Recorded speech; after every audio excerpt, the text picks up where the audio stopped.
Broadcasting live from the Business RadioX studios in Atlanta, Georgia, it's time for Atlanta Business Radio, spotlighting the city's best businesses and the people who lead them. Lee Cantor here, another episode of Atlanta Business Radio, and this is going to be a fun one. I have with me today Matt Friedman, one of the founders of Wing Zone. Welcome, Matt. Thank you very much. Happy to be on your show and talking to some of your listeners. Yeah, this is an interesting time we're going through here with the coronavirus, but tell us about Wing Zone. How are you serving folks? And then let's talk about how your business is handling, some of the changes that a lot of businesses are adapting to. Absolutely. Well, Wing Zone has been in business for over 25 years, and our model has not changed much over those 25 years. We are in the takeout delivery business, and we are one of the fortunate ones that have actually thrived in this terrible challenge that this country is facing right now. We operate about 90 restaurants in the U.S. and in 5 countries. So we're seeing overall a positive trend in business and sales, although we're dealing with some challenges, and I think it'll be interesting to talk a little bit more about what we're doing to kind of combat COVID-19.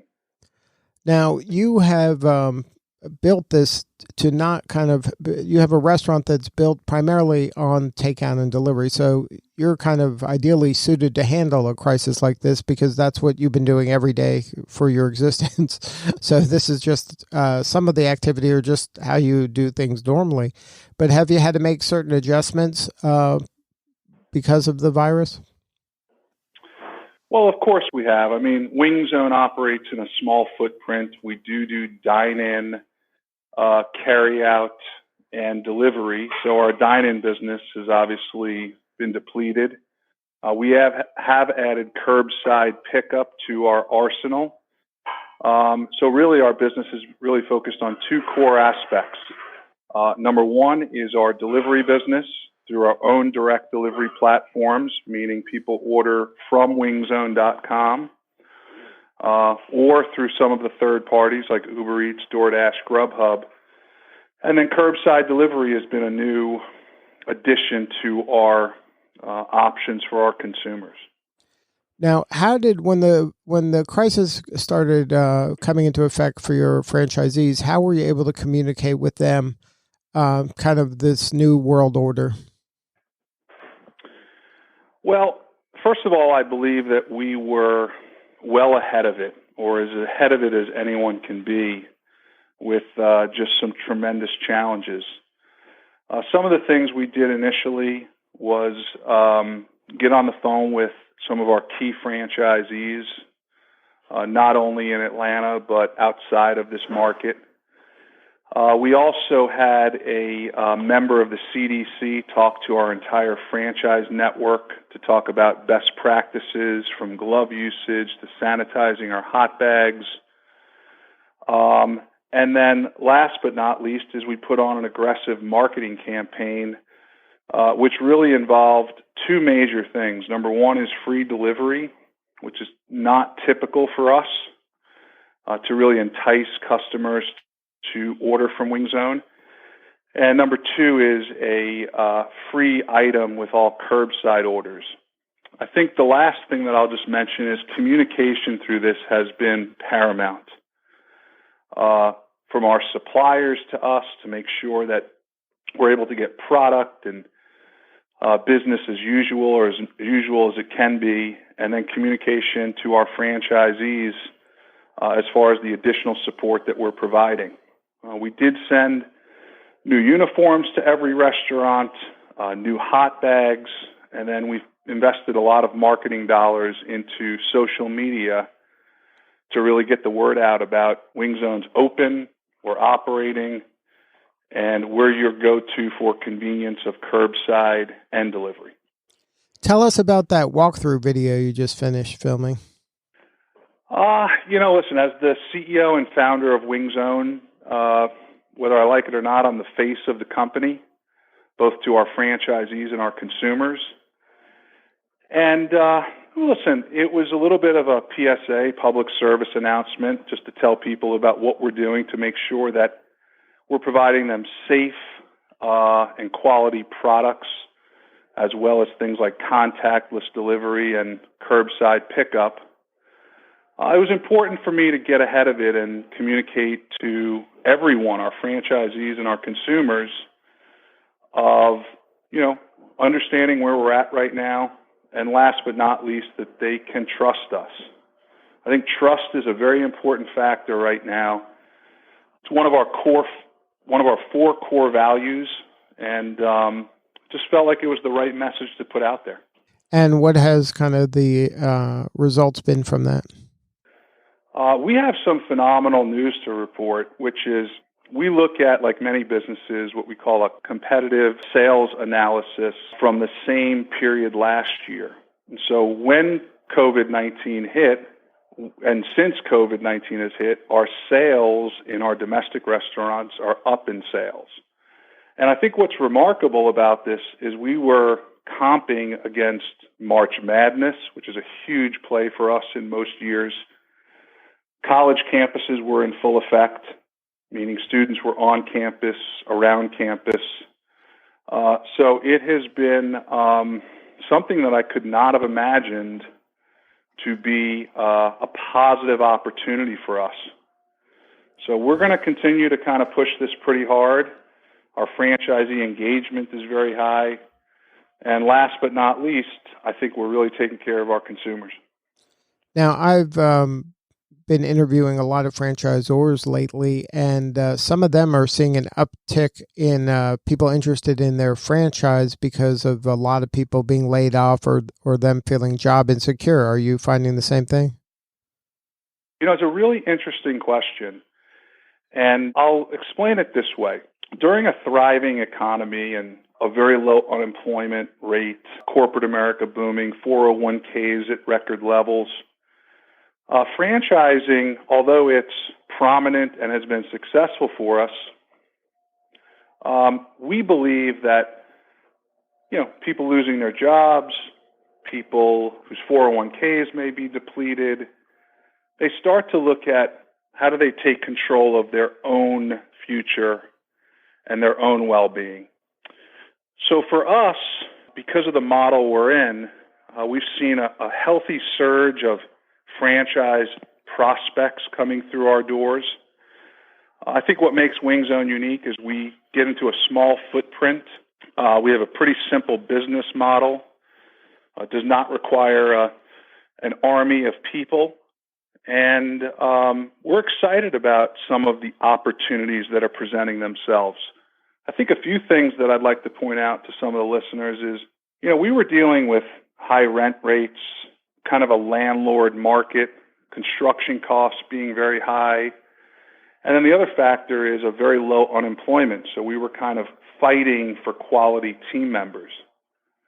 And I think what's going to come out of this is you're going to see some depressed real estate prices or rents. You're going to see construction prices come down to maybe a more modest level and a bigger labor pool of people wanting to work. So I would never wish this, global epidemic on anyone. But I think that in general, there's a natural reduction of maybe restaurants or choices or some other business factors that will benefit businesses in the months and years to come. And the ones that were able to thrive during this chaos are the ones that should be pretty attractive for a new franchisee. Yeah, I believe so. I mean, I think that we've been deemed an essential business. I don't know who came up with that term, but the fact that our business model is driven around takeout delivery has obviously put us in a very positive position for the foreseeable future. I don't necessarily believe that people are going to just go back to normal life right away. I think it's going to take several months, if not years, for people to dine out, go to bars, go to sporting events. So I think people will be doing some more at-home time, some more entertaining at home, and I think it's just become the norm. I also believe that Working from home is going to be more prevalent, and we've all kind of learned how to adjust to the current situation. Yeah, I think it also has opened up delivery and takeout options for a lot of people who may never have done this before, that now they've done it, and then a lot of them are going to like it and continue to do it no matter what happens in the future. Yeah, I think for Wing Zone, we've always done this. So we look at, how we package items, and we seal each container, and we put it in a sealed to-go bag and a hot bag. So for us, it really hasn't been a change of operations or protocol. But you're seeing a lot of full-service restaurants get into delivery out of necessity. All of them seem to be doing curbside. So for us, it's really just, I'm not going to say business as usual, because I don't think that that's appropriate, but just staying to kind of our foundation. Right. And a lot of these new restaurants that are new to this, I know I've seen it firsthand, they're just not that good. The orders aren't accurate. They're making mistakes that they would never make in a normal, when they did it, going in their restaurant. That's what they're used to doing. This is something new. They're not used to taking orders and, kind of getting it together for curbside or for delivery. They're in a learning curve where you may not be as much of a learning curve for your folks. Order accuracy is one of the paramount things of being in the takeout delivery business, and I'll relate it to it this way. If you're dining in at a restaurant and there's a problem with your order, or you gave them onion rings instead of fries, you're able to fix it right on the spot. But in a curbside pickup or a delivery format, the consumer is really not getting to their product until they get to their final destination, most likely their home. And at that point, it can be a losing moment where this isn't what I ordered. I got the wrong flavor, or I got the wrong topping on my pizza. So order accuracy is paramount. We do a lot of things at Wing Zone to ensure order accuracy, reading back the order, highlighting the order as we're bagging it, and just reviewing it with the consumer to make sure that we get things right. Right, because the consumer doesn't know it's not right until it's way too late, because they waited, and then they got to wait for the delivery, and then now they're ready to eat. And if it's not ready, now it's like could be 8 o'clock at night, and then they're like, now what do I do? It kind of can mess up their whole night if they get it wrong. No doubt. And that could hurt a brand. I mean, you're not going to get many shots at that if you screw that up a bunch of times. You're going to lose customers. Yeah, no question. So now for Wing Zone here in Atlanta, where are the locations? We have a location in Marietta, Georgia. We're in Kennesaw.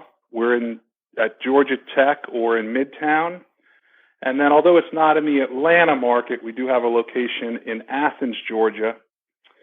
So, we have a good presence here, and things are going pretty well for us here. Right. And Wing Zone in general, you tend to be around college campuses around the country, around the world? Yeah, about half of our locations are in college markets. We also do very well in military-type markets. The college market's been interesting for us. It's obviously been one of our core models that has been very successful. We have had to make some adjustments. Obviously, most on-campus residence halls are closed. A lot of off-campus people have gone home. So we've really geared a lot of our attention to locals in these restaurants, or people that are there full-time. For us, we're used to this in summer months when students typically disappear. So we just really kind of started the summer, I guess, a couple months early. But we will gear up for a successful fall.